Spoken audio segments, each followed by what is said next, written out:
ഏറെ പ്രാധാന്യമേറിയ മറ്റൊരു ഞായറാഴ്ചയിലാണ് ഇന്ന് ഈ പരിശുദ്ധ ദേവാലയത്തിൽ ആരാധനയിൽ സംബന്ധിക്കുവാൻ ദൈവമായ കർത്താവ് ബലഹീനനായ എന്നെയും നിങ്ങളെയും അനുവദിക്കുന്നത്. നമുക്ക് ദൈവത്തെ സ്തുതിക്കാം. അത്യുന്നതങ്ങളിൽ ദൈവത്തിന് മഹത്വം, ഭൂമിയിൽ ദൈവപ്രസാദമുള്ള മനുഷ്യർക്ക് സമാധാനം എന്നുള്ള സ്വർഗീയ സമാധാന ആശംസ നമുക്ക് പരസ്പരം നേരാം. നമുക്കറിയാം, ജനന പെരുന്നാൾ, എൽദോ പെരുന്നാൾ കഴിഞ്ഞാൽ കൃത്യം ഒരു ആഴ്ച കഴിയുമ്പോൾ നമ്മുടെ സെക്കുലർ കലണ്ടറിൽ പുതിയ വർഷത്തിലേക്ക് നാം പ്രവേശിക്കുകയാണ്. അതുകൊണ്ട് തന്നെ നാം പ്രത്യേകമായിട്ട് ഓർക്കണം, നമ്മുടെ ആരാധനാ വർഷത്തിന്റെ കലണ്ടർ ആരംഭിക്കുന്നത് പുതുശിത്വ ഞായറാഴ്ചയിലാണ്. എന്നാൽ we are all up to a great extent part of our secular world. അതുകൊണ്ട് 2025 അവസാനിക്കുന്നു, 26 ആരംഭിക്കുന്നു. അപ്പോൾ അങ്ങനെ ഒരു പ്രാധാന്യം ഉണ്ട്. അതുകൊണ്ട് തന്നെ ക്രിസ്തുമസിന്റെ ആഘോഷങ്ങൾ കഴിയുമ്പോൾ 26-ാം തീയതി മാതാവിന്റെ പുകഴ്ചപ്പെരുന്നാളും 27-ാം തീയതി നമ്മുടെ കർത്താവിനെ സാക്ഷിച്ചുകൊണ്ട് തങ്ങളുടെ ജീവിതത്തിന്റെ ആരംഭത്തിൽ തന്നെ മരണം വരിച്ച സഹദേന്മാരുടെ പൊതു ഓർമ്മയും ശിശു സഹദേന്മാരുടെ ഓർമ്മയും ഒക്കെ നടത്തുമ്പോൾ നാം ഓർക്കേണ്ടുന്നത്, ഈ പോകുന്ന വർഷം നമുക്ക് ലഭിച്ച നന്മകൾ, നമുക്ക് ഉണ്ടായിട്ടുള്ള ആരോഗ്യപരമായിട്ടുള്ള വിമോചനങ്ങൾ, നമ്മുടെ രോഗസൗഖ്യം, സാമ്പത്തിക പ്രയാസങ്ങളിൽ നിന്നും മാനസിക പ്രയാസങ്ങളിൽ നിന്നുമൊക്കെ ലഭിച്ചിട്ടുള്ള മുക്തി, ഇതെല്ലാം ഓർത്ത് ദൈവസന്നിധിയിൽ നന്ദിയോടെ തലകുനിക്കുവാൻ ഈ ദിവസങ്ങൾ നമുക്കിടയാകണം. നമ്മുടെ പ്രശ്നങ്ങൾ പരാതികളായിട്ടല്ല, അപേക്ഷകളായി ദൈവസന്നിധിയിൽ സമർപ്പിക്കണം. ദൈവമേ, എൻ്റെ കയ്യിൽ നിൽക്കാത്ത കാര്യങ്ങളുണ്ട്, നിന്റെ സന്നിധിയിൽ ഞാൻ സമർപ്പിക്കുന്നു, എന്നോട് കരുണയുണ്ടാകണമേ എന്ന് പ്രാർത്ഥിക്കുവാൻ നമുക്ക് പ്രത്യേകമായിട്ടിടയാകണം. ഒപ്പം തന്നെ പുതിയ പ്രതീക്ഷകളോടെ, പുതിയ തീരുമാനങ്ങളോടെ പുതിയ വർഷത്തെ സ്വാഗതം ചെയ്യുവാൻ നാം പ്രത്യേകമായി ഒരുങ്ങുകയും വേണം. എൽദോ പെരുന്നാളിന് ശേഷമുള്ള ഒന്നാമത്തെ ഞായറാഴ്ചയിലെ വിശുദ്ധ ഏവൻഗേലിയോൻ വളരെ പ്രാധാന്യമർഹിക്കുന്ന, നമ്മെ ഏറെ ചിന്തിപ്പിക്കേണ്ടുന്ന ഒരു വേദഭാഗമാണ്. അവിടെ നാം കാണുന്നത്, മിസ്രൈമിൽ നിന്ന് തിരികെ എത്തിയ 12 വയസ്സുള്ള ബാലനായ യേശുവിനെ കുറിച്ചുള്ള പരാമർശങ്ങളാണ്. ശുദ്ധമുള്ള ലൂക്കോസിന്റെ സുവിശേഷം 2-ാം അധ്യായം 40 മുതൽ 52 വരെയുള്ള വാക്യങ്ങൾ. സാന്ദർഭികമായി സൂചിപ്പിക്കട്ടെ, ഏവൻഗേലിയോന്റെയോ ലേഖന വായനയുടെയോ പഴയ നിയമ വായനയുടെയോ ഒക്കെ ഇന്ന പുസ്തകം എന്ന് മാത്രമേ ഓർത്തഡോക്സ് പാരമ്പര്യത്തിൽ പറയുകയുള്ളൂ. 2-ാം അധ്യായം 8-ാം വാക്യം മുതൽ 15-ാം വാക്യം വരെ അത് പറയുന്ന പാരമ്പര്യം ഓർത്തഡോക്സ് സഭയുടെ അല്ല. ചില സഭകളിലുണ്ട്. ഇപ്പോൾ 1-ാം പാഠം അതിൻ്റെത് മുതൽ ഇന്നത് വരെ നമ്മൾ ആരാധനയിൽ ഉപയോഗിക്കുമ്പോൾ, പ്രസംഗത്തിന് ഇത് പറയാം, അതുകൊണ്ടാണ് പ്രസംഗത്തിൽ ഞാൻ പറയുന്നത്, ആരാധനയിൽ ഉപയോഗിക്കുമ്പോൾ പൗലൂസ് ശ്ലീഹ കൊരിന്ത്യർക്ക് എഴുതിയ 1-ാം ലേഖനം അഥവാ 2-ാം ലേഖനം, ബാക്കി ആവശ്യമുള്ളവരത് വീട്ടിൽ പോയി ആ വാക്യം കണ്ടുപിടിച്ച് ഒന്നുകൂടെ വായിച്ചോളൂ.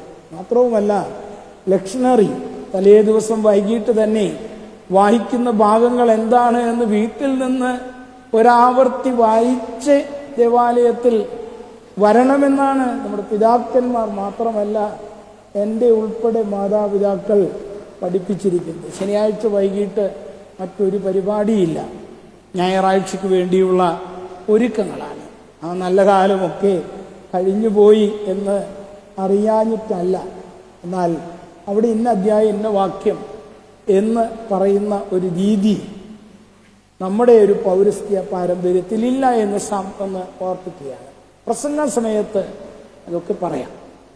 ഇന്ന് വായിച്ചു കേട്ട ഭാഗം 2-ാം അധ്യായം 40 മുതൽ 52 വരെയുള്ള വാക്യങ്ങളാണ്. അതിൻ്റെ അടിസ്ഥാന ചിന്ത ഇതാണ്: പൈതൽ വളർന്ന് ആത്മാവിൽ ബലപ്പെട്ടു, ജ്ഞാനം കൊണ്ട് നിറഞ്ഞു, ദൈവത്തിൻ്റെ കൃപ അവൻ്റെ മേലുണ്ടായിരുന്നു. ഇത് യേശുവിൻ്റെ മാത്രം അനുഭവമല്ല, നമ്മുടെ കുഞ്ഞുങ്ങളിലൊക്കെ ദൈവത്തിൻ്റെ കൃപയുണ്ട്, ആത്മജ്ഞാനമുണ്ട്. പക്ഷേ ദൈവകൃപയിലും ആത്മജ്ഞാനത്തിലും അവരെ വളർത്തുവാനുള്ള നമ്മുടെ ഉത്തരവാദിത്വം നാം എത്രമാത്രം ചെയ്യുന്നുണ്ട് എന്നൊരു ചോദ്യം സ്വയം ചോദിക്കണം. ഞാൻ നേരത്തെ പറഞ്ഞതുമായിട്ട് ബന്ധപ്പെടുത്തി പറയുകയാണ്. വേദപുസ്തകം വായിക്കണം മോനെ, സങ്കീർത്തനം വായിക്കണം, പ്രാർത്ഥിക്കണം. ഇതൊക്കെ പറയുന്നവരുടെ എണ്ണം കുറയുകയാണ്. ഇത് പറഞ്ഞാൽ അത് ഏതാണ്ട് കഴിഞ്ഞ ജന്മത്തിൽ ജനിക്കേണ്ടവരായിരുന്നു, നൂറ്റാണ്ട് തെറ്റി ജനിച്ചവരാണ് എന്നൊക്കെ വിചാരിക്കുമെന്നാണ് വിചാരം. അതുകൊണ്ട് എന്താണെന്ന് ചോദിച്ചു കഴിഞ്ഞാൽ, വേദപുസ്തകത്തിലെ കാര്യങ്ങളൊക്കെ പറയുമ്പോൾ കുഞ്ഞുങ്ങളിൽ പലരും വല്ലാതെ കണ്ട് അത്ഭുതപ്പെട്ടിരിക്കുകയാണ്.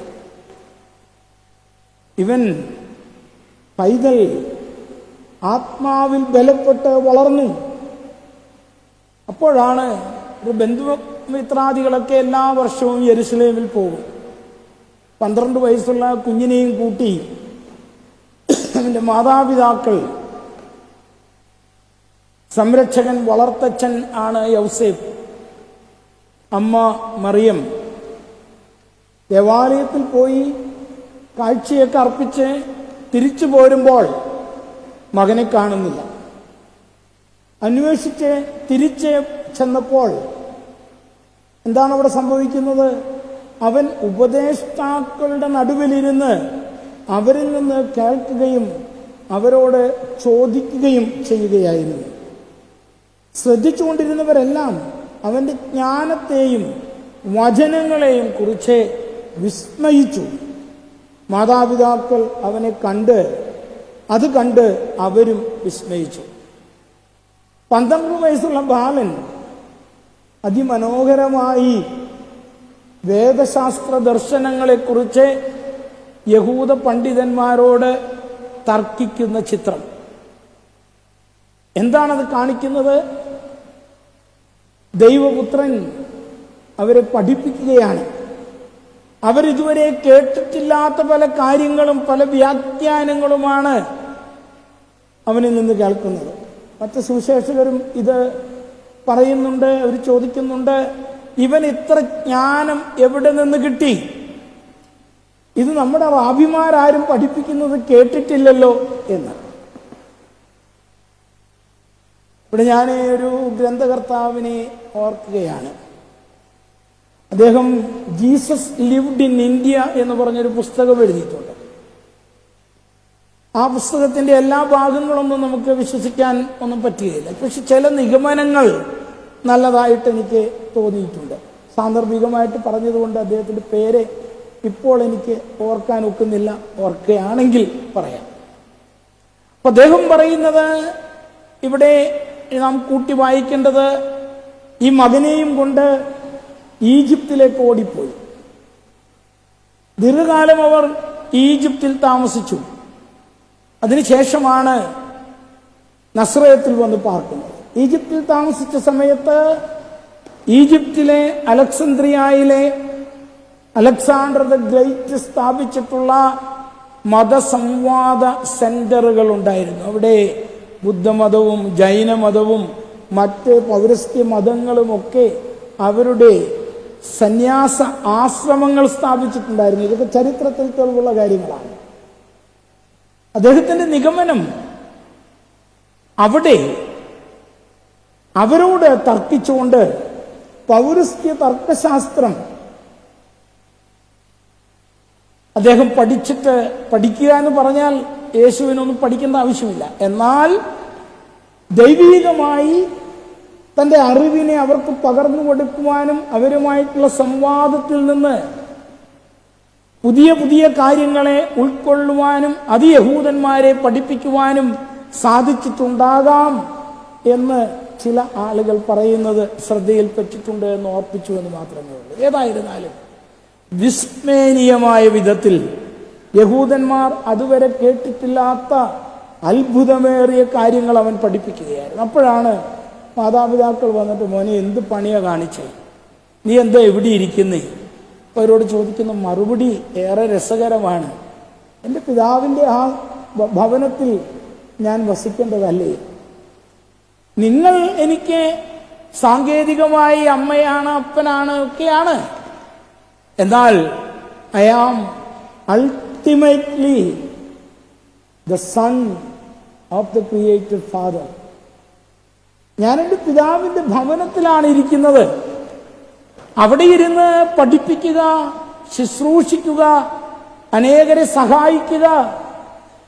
ഇവിടെ ഈ യെരുശലേമിൽ വെച്ച് ഞാൻ ത്യാഗമായി തീരുക, ഇതെന്റെ ദൗത്യമാണ്. ഇന്നലെ തിരുമാല ശുശ്രൂഷ കഴിഞ്ഞപ്പോൾ ചിലർ ചോദിച്ചു, എന്തിനാണ് അവിടെ തീയിടുന്നത്?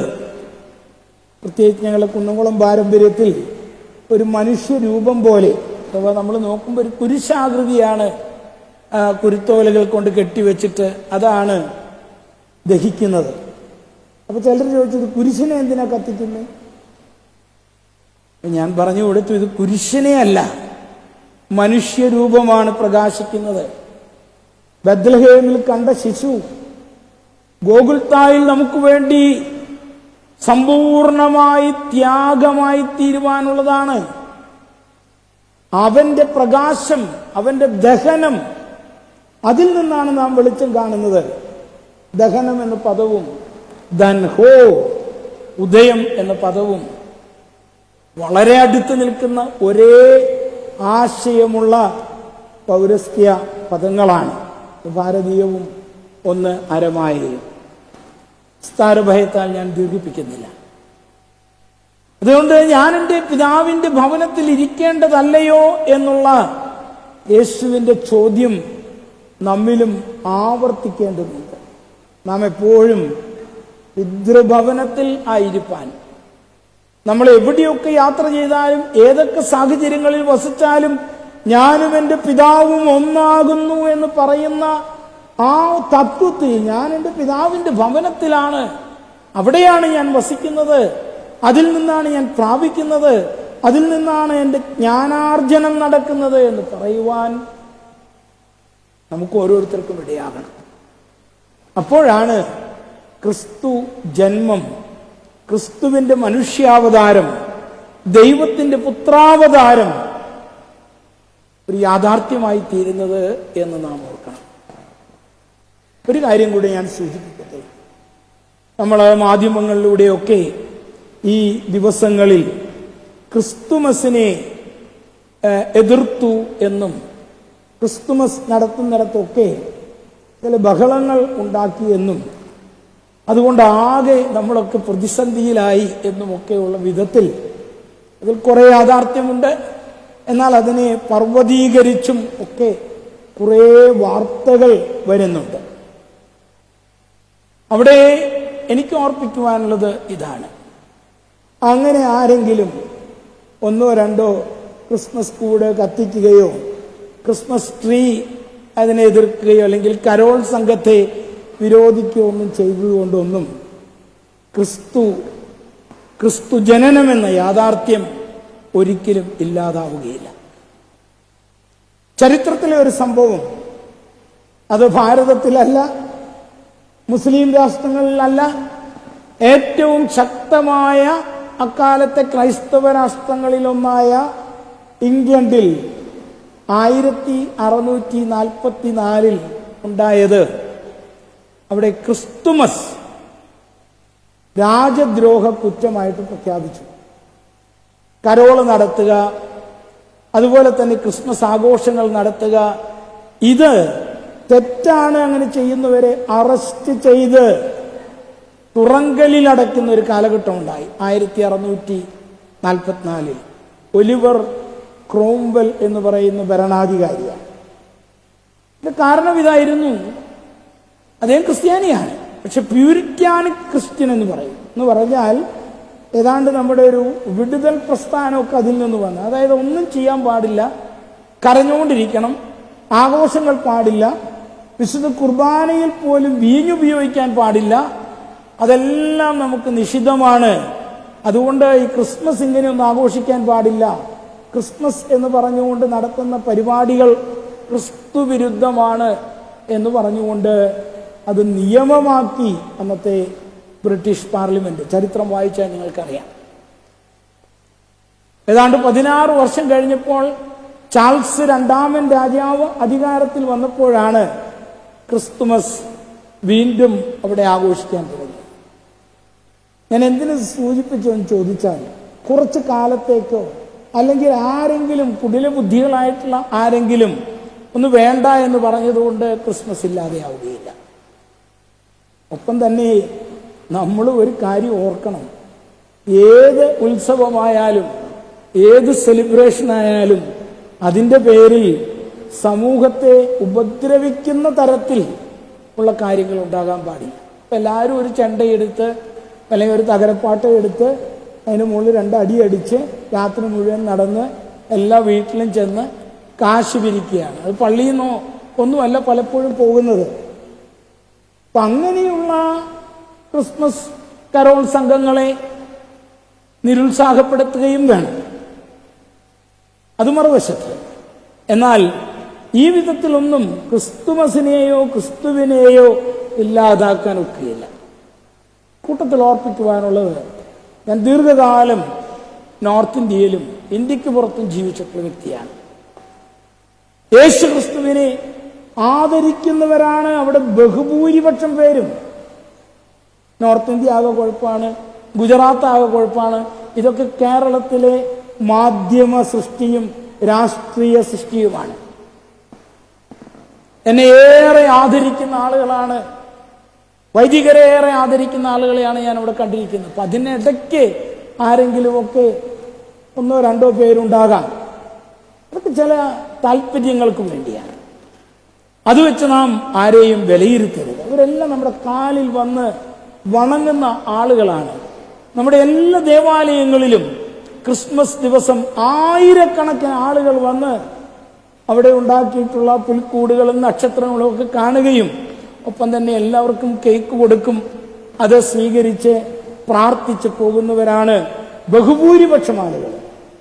അതുകൊണ്ട് അവരെ എല്ലാം കൂടെ നാം തെറ്റിദ്ധരിക്കുകയും നിരാകരിക്കുകയും ചെയ്യുവാനിടയാകരുത്. കഴിഞ്ഞ ആഴ്ചയിൽ മുഴുവൻ ഡൽഹിയിൽ വിവിധ മീറ്റിങ്ങുകളിൽ വൈസ് പ്രസിഡന്റ് ഉൾപ്പെടെ ക്രൈസ്തവ മേലധ്യക്ഷന്മാരെയും മറ്റു മതമേലധ്യക്ഷന്മാരെയും വിളിച്ച് ക്രിസ്മസ് പരിപാടികൾ നടത്തി. നമ്മുടെ രാഷ്ട്രപതി ഭവനുമൊക്കെ അതുപോലെ തന്നെ പാർലമെന്റ് ഹൗസുമൊക്കെ നല്ല നക്ഷത്രങ്ങളും അതുപോലെ തന്നെ ലൈറ്റുമൊക്കെ തൂക്കി അലങ്കരിച്ചിട്ടുണ്ട്. ചിലപ്പോൾ ചിലരൊക്കെ ചില കാര്യങ്ങൾ ഇവിടെ എങ്ങാണ്ട് കണ്ടു, ഇനി ഗവർണർ ഹൗസിൽ അവധിയില്ലാന്നോ അവിടെ വേറെ എന്തോ ചെയ്യാം, ഇതൊക്കെ പറഞ്ഞു മനസ്സിലാക്കി കൊടുത്ത് തിരുത്താവുന്നതാണ്. 1 വർഷം കൊണ്ട് ലോകമില്ലാതെയാകുന്നില്ല. 1 വർഷം കൊണ്ട് ഒരു ഭരണകൂടവും നിലനിൽക്കുന്നുമില്ല. ക്രിസ്തുവിനെ എതിർക്കുന്ന ഭരണകൂടങ്ങൾക്കൊന്നും ശാശ്വതമായ നിലനിൽപ്പ് ഇല്ല എന്നും കൂടെ നാം ഓർക്കണം. അതുകൊണ്ട് മാന്യമായ വിധത്തിൽ അവരെ പറഞ്ഞു മനസ്സിലാക്കി കൊടുക്കുവാനിടയാകണം. അതിൽ ബഹുഭൂരിപക്ഷം പേരും നമ്മെ ആദരിക്കുന്നവരാണ്, ബഹുമാനിക്കുന്നവരാണ്, മറിച്ചല്ല എന്ന് ഓർക്കണം. ഒപ്പം തന്നെ ദേശീയ സഭാ കൗൺസിലിന്റെ അധ്യക്ഷൻ എന്ന വിധത്തിൽ ഞാനും CBCIയുടെ അധ്യക്ഷൻ ആൻഡ്രൂസ് താഴത്ത് പിതാവും ഒക്കെ ചേർന്ന് NUCF എന്ന് പറയുന്ന നാഷണൽ യുണൈറ്റഡ് ക്രിസ്ത്യൻ ഫോറം ഉണ്ട്. ഞങ്ങൾ കൃത്യമായി നടക്കുന്ന കാര്യങ്ങളെ വസ്തുതാപരമായി പഠിച്ച് സർക്കാരിൻ്റെ ചുമതലയിൽ കൊണ്ടുവന്നിട്ടുണ്ട്.